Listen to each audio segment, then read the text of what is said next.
Perito, más despacio. Despacio vamos a buscar San Lucas capítulo 7. Le digo enseguida al versículo. Y vamos a leer una historia, hermano, que es muy linda, es hermosa esta historia. Y que no va a hablar el Señor, que no va a hablar el Señor. Ella meditaba todo el día en esta palabra mientras estaba en mi trabajo. Y igual me quebrantaba el corazón porque como que se ven muchas cosas aquí en esta palabra. San Lucas capítulo 7, entonces, vamos a leer desde el versículo, si usted lo encontró se pone en pie, desde el 11 al 17, vamos a leer. Tiene por título: Jesús resucita al hijo de la viuda de Naín. Y dice así la palabra del Señor. Un poquito menos, fue chiquito. Me gusta a mí una música de fondo ahí para poder predicar, pero suavecita, porque si no me desconcentro igual. Dice: aconteció después que él iba a la ciudad que se llama Naín, e iban con él muchos de sus discípulos y una gran multitud. Cuando llegó cerca de la puerta de la ciudad, he aquí que llevaban a enterrar a un difunto, hijo único de su madre, la cual era viuda, y había con ella mucha gente de la ciudad. Y cuando el Señor la vio, se compadeció de ella y le dijo: no llores. Y acercándose, tocó el féretro, y los que lo llevaban se detuvieron. Y dijo: joven, a ti te digo, levántate. Entonces se incorporó el que había muerto y comenzó a hablar, y lo dio a su madre, y todos tuvieron miedo y glorificaban a Dios, diciendo: un gran profeta se ha levantado entre nosotros, y Dios ha visitado a su pueblo, y se extendió la fama de él por toda Judea y por toda la región de alrededor. Paremos un momentito. Padre, en el nombre de Jesús te damos gracias por tu amor, tu misericordia y por esta palabra, Señor, que hemos leído. Habla nuestra vida, nuestra mente, nuestros corazones, Padre Celestial, que podamos, Dios mío, Señor, recibir tu palabra como un alimento fresco, Padre Celestial. Dios mío, Señor, que nos dé vida, que nos reedifique. Dios mío, Señor, que nos, Dios mío, aliente, que nos dé ánimo. Señor amado, que nos renueve, Padre Celestial, que nos ayude, Padre Celestial. Dios mío, Señor amado, y que nos pueda hacer, Padre Celestial, crecer, Dios mío amado, en sabiduría, en conocimiento, Dios mío, Señor, y en fe. Padre, te lo pedimos en el nombre de Jesús. Amén. Amén. Y amén. Amén. Gloria a Dios, gloria a Dios, gloria a Dios para siempre. Tome asiento.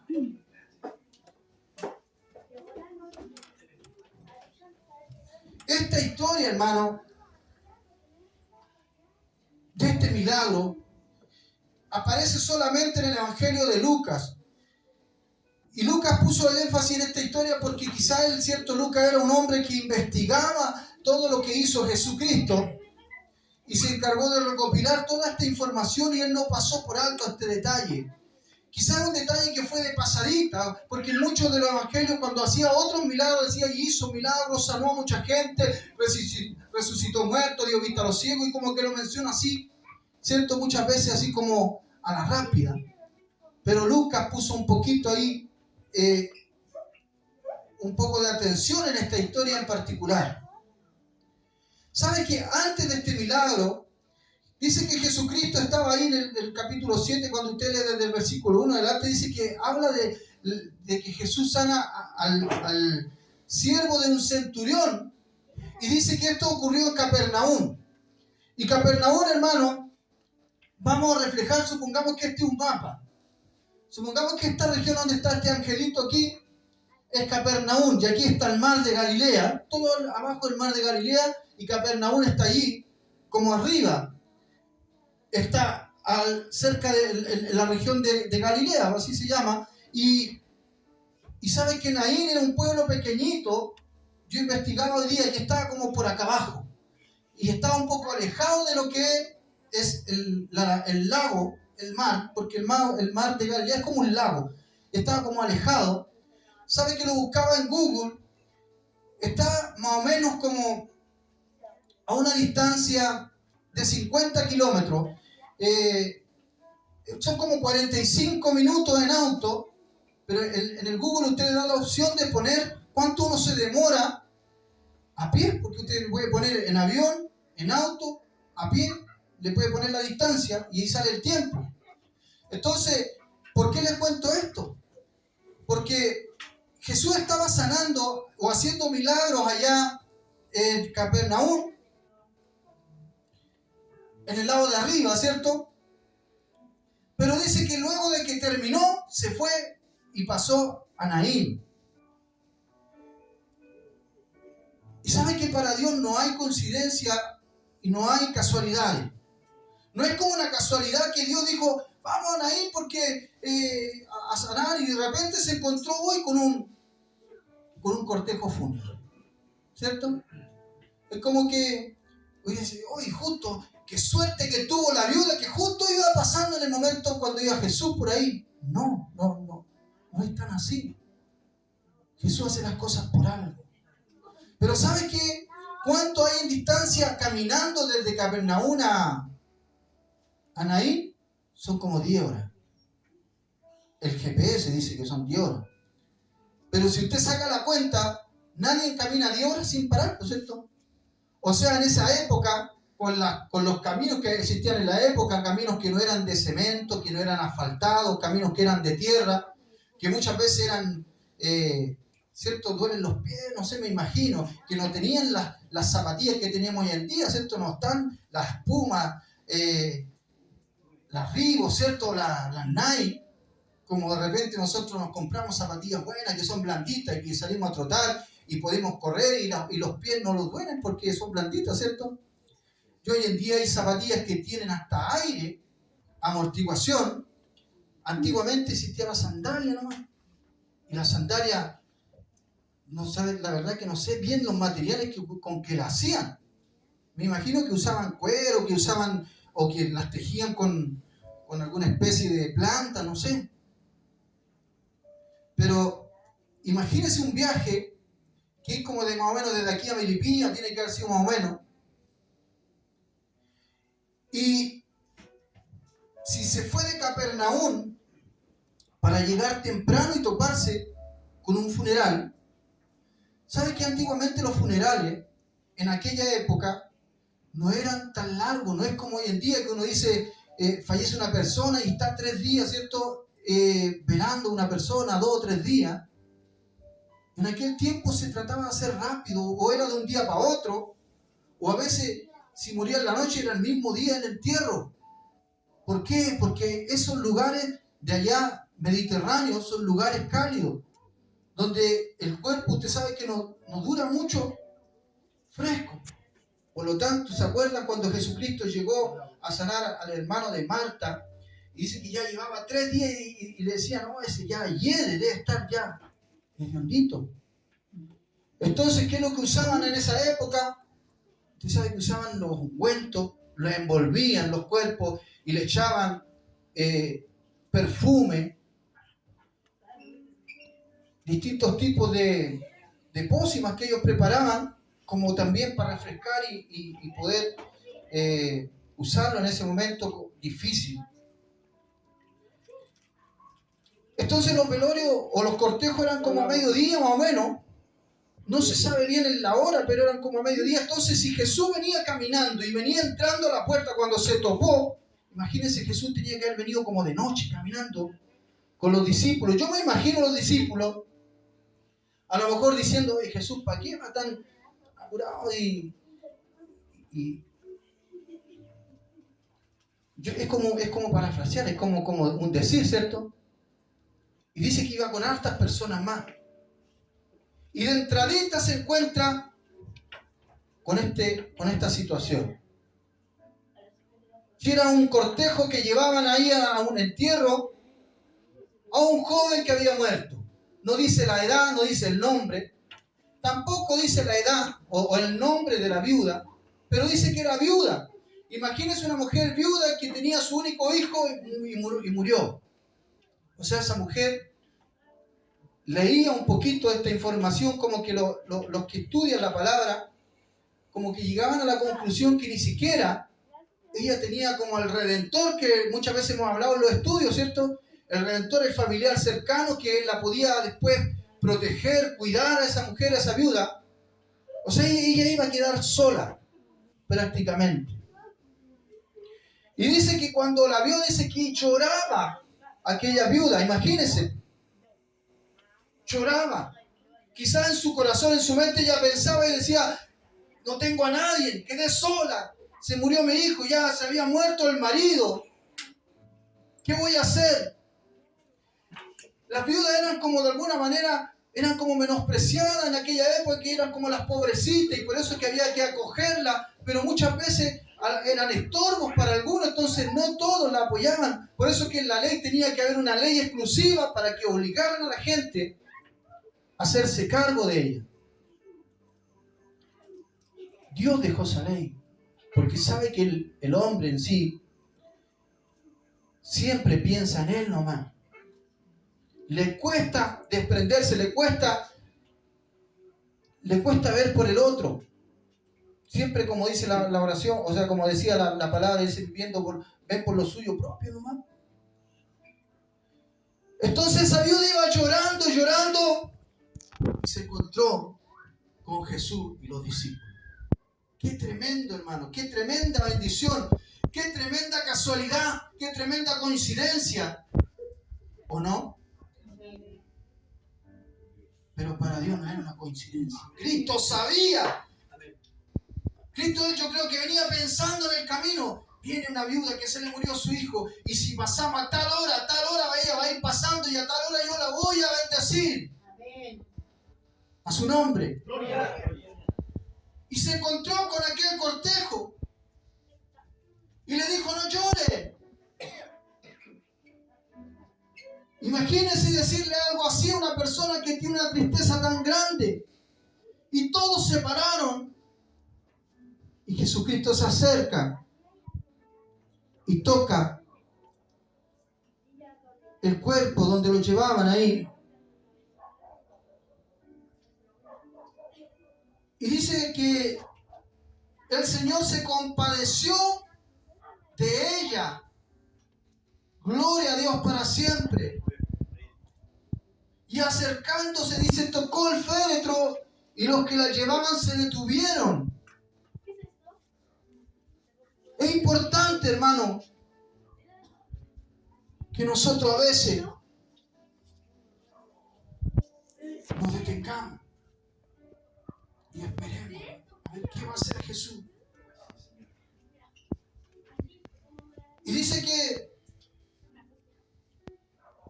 dijo al joven, a ti te digo, levántate. Entonces se incorporó el que había muerto y comenzó a hablar y lo dio a su madre, que vive, y a su nombre. ¡Qué tremendo! ¡Qué tremendo, hermano amado! Muchas veces las cosas, hermano, a veces pensamos que son por casualidad, por coincidencia, pero a veces son los planes de Dios. Y Dios tuvo compasión de aquella mujer. Y sabe que esa mujer ni siquiera es una mujer que la Biblia habla algo de ella, ni siquiera el nombre. O sea, era una persona extraña, quizá una persona que ni siquiera tenía grandes cosas que había ella hecho. Porque en otras oportunidades, por ejemplo, en el milagro que ocurrió en Capernaum un poquito antes o el día anterior, no dice bien si fue el día anterior, 10:30, no sabemos cuántas horas se tardó Jesús caminando de Capernaum a Naín. Pero miren lo que dice en el versículo 4 del capítulo 7, cuando hizo el milagro al centurión, lo que decían ellos. Voy a leer del 3, dice, cuando el centurión oyó hablar de Jesús, le envió unos ancianos de los judíos rogándole que viniese a sanar y sanase a su siervo. Y ellos vinieron a Jesús y le rogaron con solicitud, diciéndole, es digno que le concedas esto porque ama nuestra nación y nos edificó una sinagoga. O sea, ellos le decían a Jesús, Jesús, es digno que tú le concedas un milagro al centurión, porque el centurión ha sido bueno con nosotros, nos ayuda. Yo me imagino que el centurión a veces le hacía favores, le mandó a construir una sinagoga, le dijo, adoren a Dios ahí, y le hacía tantas cosas, y ellos le decían, él es digno de que tú le hagas un favor. Pero muchas veces nosotros no somos dignos. Muchas veces nosotros no hemos tenido ni un brillo con el Señor. No hemos hecho su voluntad. Y somos como un desconocido, un extraño. El mismo rey Ezequías, cuando estaba enfermo y lo fue a visitar Isaías, ¿cierto? Y le dijo, oye, ordena tu casa porque de cierto morirá. Y sabe que se puso a llorar y Ezequías y le empezó a recordar a Dios, Señor, acuérdate, Señor, que yo he hecho lo bueno, lo recto, todo lo que he hecho, he tratado de hacer tu voluntad. Y le recordaba las cosas que él había hecho, muchas cosas buenas. Y Dios le dijo al profeta, devuélvete porque oí la oración. Y dile que le doy 15 años más de vida. Pero esta viuda era una extraña. Así como cualquiera de nosotros, cualquiera de cualquier lugar. Quizá alguien que no tenía como decirle, oye Señor, yo me merezco que tú me hagas un milagro. Señor, yo te servía. Señor, yo era Dorca. Señor, yo era pastora, yo era misionera, era profeta. Señor, yo hice tantas cosas, ayudaba a los pobres, hacía esto otro. No. Era una simple viuda que quedó desamparada. Así como la misma Noemí. Cuando volvió con Ruth, ¿cierto? Ella misma decía que ya no la llamaran más Noemí. ¿Cómo decía pastor que la llamaran? Mara. Porque ella se sentía, decía como que esto es un castigo de Dios lo que me ha ocurrido a mí. Como que ella no se sentía digna. Quizás cuando se le murió el marido, ella reclamó y dijo, Señor, pucha, se murió mi marido. Cuando se le murieron su hijo, quizás a lo mejor ella dijo, oye, pucha, Señor, se me murieron mi hijo, algo estoy haciendo mal, y a lo mejor se enojaba y a lo mejor peleaba con Dios. Y por eso ella decía, ya no me llamen más Noemí, porque el nombre de Noemí no me acuerdo bien lo que significaba, pastor, yo no sé si ustedes lo acuerdan, pero dichosa. Entonces ya no me llaman más dichosa, ahora llámanme Mara. Y ella sentía quizá que no merecía algo de parte de Dios, que ella estaba recibiendo a lo mejor algo que merecía. Pero Dios aún así a ella, Dios la bendijo. Y a esta viuda, hermano, sin ser una persona reconocida, de renombre, que haya hecho algo grande, Dios tuvo compasión. Dios tuvo la necesidad de encontrarse con ella en el momento justo, para que ella no quedara sola, para que ella tuviera un hijo, que por último el hijo la acompañara en sus años de vida, para que su hijo quizás la pudiera dar nietos, le pudiera dar más familia, que ella pudiera disfrutar y pudieran ellas también ayudarla a sobrevivir. Dios tiene misericordia. Dios es bueno. Para Dios no hay casualidades. ¿Sabe que yo me acuerdo cuando era más joven y estaba trabajando bien, ¿no? Trabajaba bien, trabajaba hallando en la bodega, ganaba buena plata, y sabe que como que yo decía, yo a veces me acuerdo y digo, hoy si hubiese seguido trabajando todos esos años ahí, quizás con el tiempo a lo mejor estaría súper bien ahí, tendría un buen cargo. Alcancé a trabajar 3 años ahí, y en esa época estaba con mi ex. Y yo cuando estuve con mi ex, no estuve en la voluntad de Dios, porque muchas veces nosotros a veces le desobedecimos a Dios, ¿cierto? Y la palabra del Señor, ¿qué nos dice? No unáis en yugo desigual con los incrédulos. Y quizás yo me había unido en yugo desigual, no tenía por dónde el Señor me bendijera, porque yo era porfiado. Y fui porfiado. Y cuando estuve casado en esa época, tuve muchos problemas. Más encima quedé sin trabajo, y al quedar sin trabajo fue peor, porque ahí el matrimonio como que más se fue a pique. Ya no tenía trabajo, ya no tenía dinero para pagar el arriendo, me faltaban para muchas cosas, se empeoró la relación. Entonces, ¿sabe que cuando yo perdí ese trabajo por culpa de una persona, yo hacía bien mi trabajo y por culpa de una persona que yo no le caía bien, perdí ese trabajo? Yo igual reclamaba en mi corazón. Me decía, tengo rabia por culpa de este otro, porque por culpa de este otro perdí el trabajo. Y yo decía, entre mí me dan ganas de encontrármelo y ponerle un combo santo, un combo con cariño. Un par de chuletas, decía yo, pero con cariño. Me daban ganas, hermano. Pero no hacía nada porque uno dice, ay, yo no es cristiano. Claro, el Hulk quería salir, el Hulk de eso que tenemos en el interior. Con rabia, pues. Y al final uno dice, pucha, por culpa del trabajo, que sin trabajo fue peor todavía. Tuve problemas matrimoniales, se acabó eso. Y al final quedé solo. Ahí fue cuando Dios después pone a ella en mi corazón, en mi vida. Y ahí empiezan a pasar otras cosas. Hay como empezar de nuevo a construir. Y ahí uno ya dice, oh, Señor, empieza uno a ponerse como a la brecha con Dios. Señor, ahora que yo quiero que sea todo tu bajo, tu bendición. Y después con el tiempo pasan los años y uno va construyendo y uno construye una familia. Y ahora que uno ya han pasado años y uno mira para atrás y uno dice, oye, en realidad, el que haya perdido el trabajo, el que por culpa de aquel joven, de aquel varón se haya como hecho que ya la relación antigua se hubiera acabado y todo lo que hubiese pasado, esa antigua vida que estaba teniendo, con alto y bajo, quizá también fue obra de Dios. No es casualidad.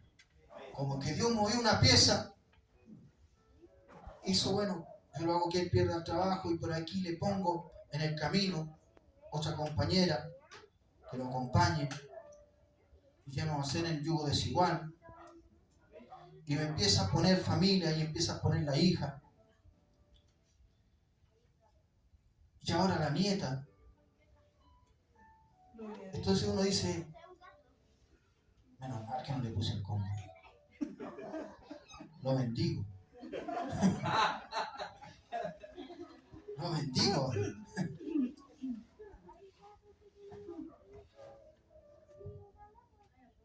Porque quizás Dios lo usó. Y Dios fue poniéndola en la vida de uno para poder llegar hasta donde uno está ahora. Quizás si hubiese seguido la otra vida, no hubiese llegado a ser pastor. No hubiese tenido la dicha de conocerlo a ustedes. La bendición de conocerlo. O la bendición de ustedes conocerme a mí.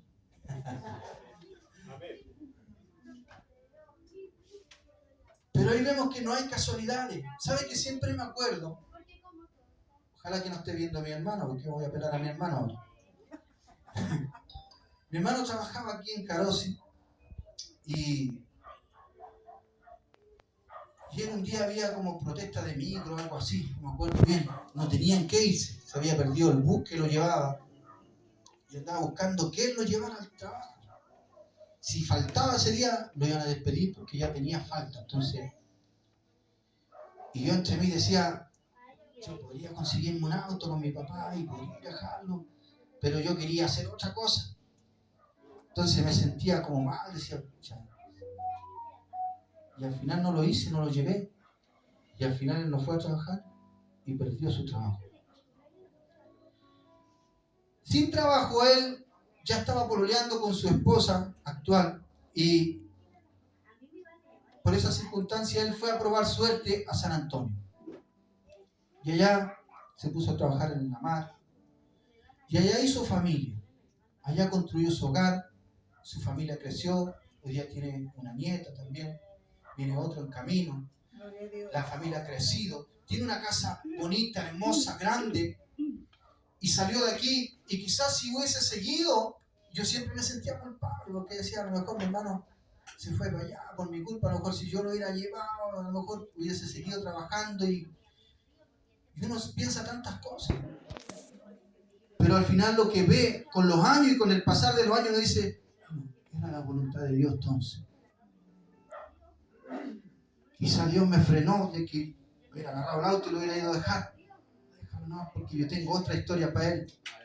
Y allá mi hermano ha buscado a Dios, conoció a Dios de corazón, se convirtió, él estuvo sirviendo en su casa. Su casa un tiempo fue un lugar de culto donde iban hermanos a orar, a adorar ahí en su casa. Hoy en día está trabajando en otro lugar para la obra de Dios, y su familia y sus hijos y todo, hermano amado, y tiene una familia muy hermosa. Y son las cosas, hermano, que pasan de repente, como le pasó a esta viuda. Dios apareció en el momento justo para cambiarle la historia. Quizás de haber pasado a vivir una vida triste, sin su hijo, sin nada, sin nadie. Quizás hubiese tenido que salir a las calles a pedir. Quizás hubiese tenido que andar viviendo de la limosna de la gente. O de la pena de la gente, porque a la gente a veces le da pena, por eso yo le ayudo. Y Dios le permitió que su hijo viviera y pudo haber tenido una nueva historia, hermano. Volvió a tener una nueva vida, volvió a sonreír.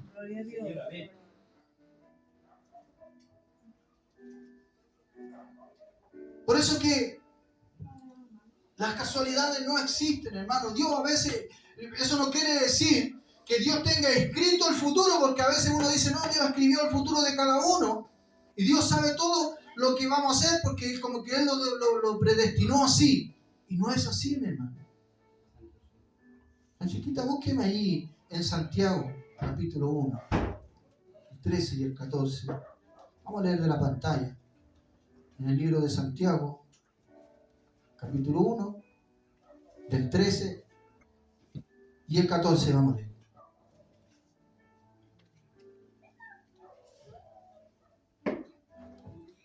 Dios bendiga a la Francesquita. Dice, cuando alguno es tentado, no diga que es tentado de parte de Dios, porque Dios no puede ser tentado por el mal, ni Él tienta a nadie. 14. Sino que cada uno es tentado cuando de su propia concupiscencia es atraído y seducido. O sea que Dios no lo escribió, dice, aquí te escribo que tú vayas a caer en una tentación y vaya a cometer un adulterio. No. Sino que cada uno es tentado de su propia concupiscencia y es seducido porque uno no se ha guardado, porque uno no ha buscado de Dios o no ha tomado los recuerdos, ¿cierto? Proverbio 19, 3.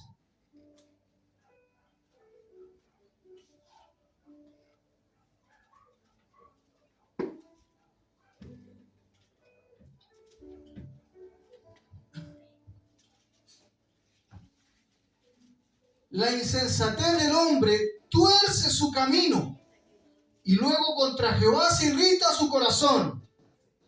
Se fija que no es Dios el que de repente le hace a usted hacer cosas. Yo soy borracho porque Dios me hizo así. Hay una canción que decía, yo soy rebelde porque Dios me hizo así. Es como diciéndole, Dios me hizo así rebelde. No, dice que la insensatez del hombre tuerce su camino. El hombre que la voluntad de Dios es una, así como a Jonás. Jonás, Dios le dijo, Jonás, anda a Nínive a predicarle a esa gente que se arrepienta. ¿Qué es lo que hizo Jonás? Dijo, no, que yo. Y se fue y se subió a un barco y se fue para otra parte. Se fue en contra de la voluntad de Dios o a favor de Dios. ¿Cuál era la voluntad de Dios? Nínive. ¿Y para dónde se fue? Para Tarsis. Entonces, el hombre que tuerce, por hermano, el hombre que elige, el hombre que decide, dice, bueno, yo voy a hacer esto y voy a hacer esto otro y después mañana me arrepiento y mañana yo sé que Dios es bueno y de repente tratamos o creemos que Dios de repente es tan bueno. ¿Y sabe qué es lo que pasó con Jonás? ¿Quién le mandó? No. ¿Ah? La tormenta. Porque a veces nosotros, no, Dios le mandó el pez. No, Dios no le mandó el pez, le mandó una tormenta. Dios no le hizo nada en el barco. Dios lo único que hizo es mandar un poco de viento para que el viento moviera la agua. Y el agua, hermano amado, levantara el bote y todos estaban todos asustados, todos muertos de miedo. Al final Jonás tuvo que decir, no, si es por mi culpa, si ustedes me arrojan al mar. Quizás a lo mejor él pensaba, bueno, yo hasta aquí nomás llego, me muero nomás porque no le hice caso a Dios. Y lo pescaron, lo tiraron. Y ahí Jesús permitió el otro destino y mandó el pez. Es como lo que pasó con nosotros. Quizás a veces tú tuviste algo, un problema, algo que provocó algo en tu vida, un despido, como le decía yo. Ese despido quizás Dios lo provocó o hizo algo, pero de ahí empezó a mandar. No, mandó un pez, una sirena me mandó. No, una princesa.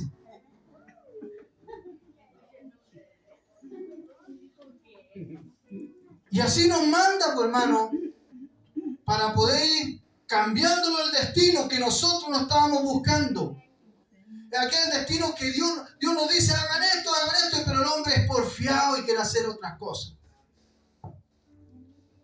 Y al final Dios, en su bondad, hermano, aunque siendo porfiado, aunque no siendo merecedores, de alguna u otra manera permitió que estemos en este lugar. Y nos trajo hasta aquí. A veces quizás nos hizo pasar situaciones, alguna enfermedad, y nosotros decimos, bueno, ahora que me enfermé, Dios me sanó, tengo que ser agradecido, así que voy a la iglesia. Ni siquiera venimos tanto porque amamos a Dios, sino que decimos, es que Dios me sanó, es que Dios me hizo un milagro, que Dios me... Y al final, de un otro motivo, Dios nos hace llegar a sus plantas. Y nos arrodillamos, y ahí le empezamos a conocer, y ahí empezamos a venir a los estudios bíblicos, y ahí puso al pastor. Claudio, el pastor Claudio no era, no sé, hermano. No sé qué pez lo trajo aquí y lo tiró aquí.